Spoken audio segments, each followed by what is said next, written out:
Scene script. Have you ever wondered why some people seem to bounce back from adversity while others remain stuck? Let's take a moment to ponder on this. It's not about luck or destiny, it's about resilience. Now, you might be thinking that resilience is a trait that only a few lucky ones are born with. But that's not the case. Resilience isn't a one-time gift from the universe. It's not a trait that people either have or do not have. It's a complex interplay of behaviors, thoughts, and actions that anyone can learn and develop. Yes, you heard it right. Anyone, and that includes you. Let's dive into a story to illustrate this. There was once a person named Alex. Alex had a challenging life. He was born into poverty, faced numerous setbacks, and life dealt him a tough hand.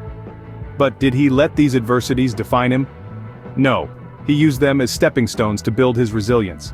He learned to adapt, to persist, and to keep going even when the odds were against him. Today, Alex is a successful entrepreneur, a beacon of hope for many. His story is a testament to the power of resilience. So what's the secret? How did Alex transform his adversities into stepping stones? It's simple. He acknowledged his hardships, he understood the reality of his situation, but he never let himself be defined by it. He chose to focus on the possibilities rather than the obstacles. He made a conscious decision to keep moving forward no matter how small the steps were. He understood that resilience is about bouncing back, but more importantly, it's about moving forward. Now let's bring it back to you. You have the same power within you. You have the power to choose your perspective, to choose your reactions, to choose your path. And by doing so, you can build your resilience. You can learn to navigate through life's storms, not by avoiding them but by facing them head on. Resilience isn't about avoiding difficulties but rather learning to thrive amidst them. What if I told you that the secret to motivation lies within the chemistry of our brains? Yes, indeed, the key to understanding motivation can be found in one of our neurotransmitters, dopamine. This fascinating chemical plays a significant role in how we feel motivated to pursue goals and achieve success. Let's dive a little deeper into this. Dopamine is often referred to as the feel-good neurotransmitter because it's associated with feelings of pleasure and reward. When we do something that feels good, like eating our favorite food, completing a task, or even just getting a good night's sleep, our brain releases dopamine. This chemical signals to our brain that whatever we're doing is worth repeating. But how does this relate to motivation? Well, dopamine is also released when we anticipate a reward. This means that even the thought of achieving a goal can stimulate dopamine production. So, when we set a goal and anticipate the satisfaction of achieving it, we're essentially priming our brain for motivation. This is where the idea of small wins comes into play. Small wins are manageable tasks or goals that we can achieve relatively easily. They're not about achieving grandiose goals overnight, but about making progress, step by step. When we achieve these small wins, our brain releases dopamine, which in turn motivates us to keep going.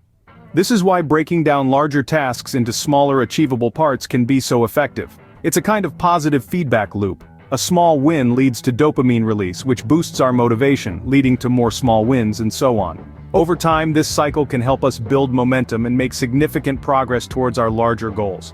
So next time you're feeling uninspired or stuck, remember the power of small wins. Set a manageable goal, achieve it, and let your brain's chemistry do the rest. Remember, motivation is not a switch, but a process, and the first step starts with a small win. Did you know that the way you think about your abilities and potential can impact your success? This question brings us to our next point: the role of mindset. Mindset, simply put, is a set of attitudes or beliefs that we hold about ourselves. It's how we perceive our abilities, our potential, and even our failures. Now, let's delve into the concept of a growth mindset. This is a term coined by psychologist Carol Dweck, representing the belief that our abilities can be developed through dedication and hard work. It's the idea that intelligence isn't fixed, it's fluid. We can learn, we can grow, and we can get better at things. A person with a growth mindset, therefore, sees challenges not as insurmountable obstacles, but as opportunities. Opportunities for growth, for learning, for pushing their boundaries and testing their limits. They understand that effort is a necessary part of the process, and that setbacks are not failures, but lessons. Contrast this with a fixed mindset, where individuals believe their intelligence or talent is a fixed trait. They spend their time documenting their intelligence instead of developing it. They also believe that talent alone without effort leads to success. This mindset can lead to avoidance of challenges, fear of failure, and a loss of motivation when faced with difficulties. So, How does a growth mindset foster resilience and motivation? Well, when we see challenges as opportunities, we are more likely to face them head-on. We are not afraid of failure because we understand that it's part of the learning process. We don't give up when things get tough. Instead, we push through, we persevere, and we come out stronger on the other side. In the face of adversity, a growth mindset allows us to keep going. It fuels our motivation, our determination, and our resilience. It empowers us to take control of our lives and our destinies. It helps us to realize that we are not defined by our circumstances, but by how we choose to respond to them. So let's change the narrative. Let's change the way we think about ourselves and our potential. Let's embrace the idea that we can grow, that we can improve, that we can overcome. Embrace challenges as opportunities. This is the growth mindset. What are some concrete steps you can take when feeling uninspired or depressed? Well, let's delve into some expert advice and strategies. First, it's crucial to set manageable goals. When you're feeling down, it may seem like you're stuck in a pit with no way out. But setting small, achievable goals can be like building a ladder out of that pit. Start with something simple, like making your bed in the morning or going for a short walk. It may not seem like much, but these small victories can help build momentum and give you a sense of accomplishment. Next, we must not overlook the importance of self-care. Now, self-care isn't just about bubble baths and spa days, though those can certainly be part of it. It's about taking care of your physical, emotional, and mental health. This could mean going for a run, practicing mindfulness, or even just taking a few moments each day to breathe deeply and relax. Remember, it's okay to prioritize your well-being. Now, if you're feeling particularly low, it's always a good idea to seek professional help. Therapists and counselors are trained to help you navigate through your feelings, and they can provide you with tools and strategies to manage them. There's no shame in seeking help. In fact, it's a sign of strength and self-awareness. Lastly, stay connected with supportive friends and family. Human beings are social animals, and we thrive on connection. Reach out to the people who lift you up, those who understand and support you. You don't have to go through this alone, and remember, it's okay to ask for help. In conclusion, when you're feeling uninspired or depressed, remember to set manageable goals, practice self-care, seek professional help if needed, and stay connected with your loved ones. It's a journey, and it's okay to take it one step at a time. Remember, taking the first step is often the hardest, but also the most important. So, how can you unlock your motivation and inspiration, even in the face of adversity? Well, we've covered a lot of ground today. Let's take a moment to revisit some of the key points we've discussed. We started off by exploring the power that lies within each one of us, the untapped potential to change our lives and the world around us. Remember, this power is not something that is granted to us from an external source.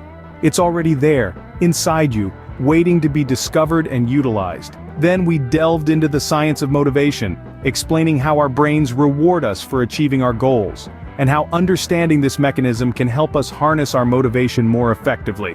It's not about waiting for motivation to strike, but about creating the conditions for it to flourish.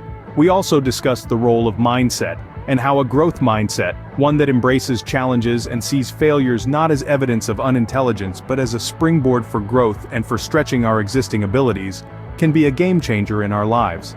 This mindset is not about denying the reality of our limitations, but about denying the finality of those limitations. And finally, we shared some expert tips and strategies for getting started, even when you're feeling uninspired or depressed. It's about breaking down your tasks into manageable parts, setting realistic goals, and celebrating small victories along the way. It's about understanding that progress, no matter how small, is still progress. So, what's the bottom line? It's quite simple. You have the power to shape your life, to overcome adversity, and to achieve your dreams. But it all starts with taking that first step, however small it may seem. Remember, the power to overcome adversity lies within you. It's about taking that first step, no matter how small, and never looking back.